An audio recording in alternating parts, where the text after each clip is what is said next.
So guys, EC here, and today, brand new news. Iconic video game brand Atari hands 2 million lifeline to struggling game studio TinyBuild. So for those that know, game developer TinyBuild, who's behind the Hello Neighbour games, is struggling financially, and apparently they were expected to run out of money by January.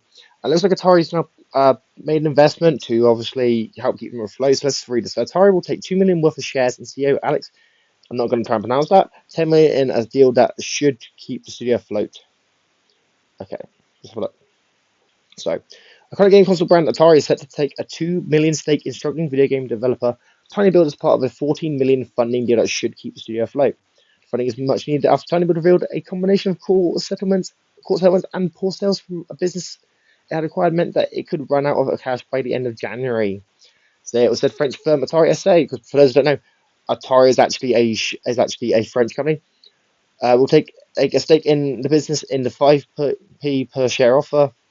TinyBuild CEO Alex, I'm not going to pronounce his name, is also injecting 10 million as part of the deal, while another 2.2 million of shares will be made available in an open offer.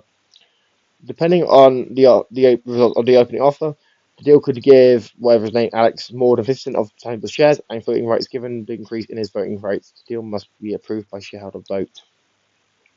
Atari, originally known as Infogrames, brought the remaining gaming business of the classic console maker Atari in 2001 and changed its name in 2003.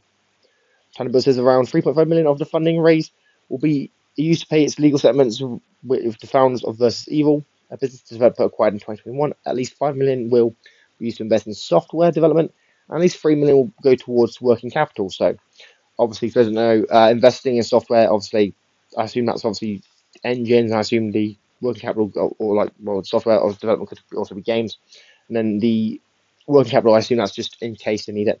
Shares jumped by 6% to 4p. 4p, 4p. My God, that's nothing. The business at 7.4 million. However, that's still down more than 96% from when they started the year, and 90% from their 2021 IPO price. At their peak, the shares traded at 293 pence, and the studio, known for games including Hello Neighbour and No Time to Explain, was worth around £600 million. Damn, that's it. Wow. For those who want to know my take on this, because obviously I'm an Atari investor, I'm in favour of this deal if Atari would have actually fully acquired TinyBuild. TinyBuild, for those who know, is actually a publisher that has several studios who make several quite popular indie games. And I do feel like adding something like that to Atari would obviously help them in the long run stay relevant and continue to expand and build out what they're worth. However, I do think that there is obviously repercussions here, because obviously, like I said, there's Alex Grayson owning like 50% of the shares of TinyBuild, so it might be hard for Atari to fully acquire it. But I do hope Atari does actually, come forward, maybe continues to invest in TinyBuild, maybe actually take some controlling stake in TinyBuild in a few years. Obviously, like I said, I'm an investor. I'm very biased in this, guys. I want Atari to obviously make money and become profitable and become a bigger company. But if TinyBuild's running out of money, Atari could be a lifeline, and if Atari does end up saving TinyBuild from going bankrupt, I think that's obviously a good thing. Now, if TinyBuild eventually becomes a part of Atari, as obviously Atari's obviously portfolio and brings all their IPs and over, I think that'd be pretty interesting, pretty cool as well, because that would add hundreds of games to Atari's library, which could then be seen on stuff like Antstream, Atari VCS, or just stuff Atari publishes on other platforms.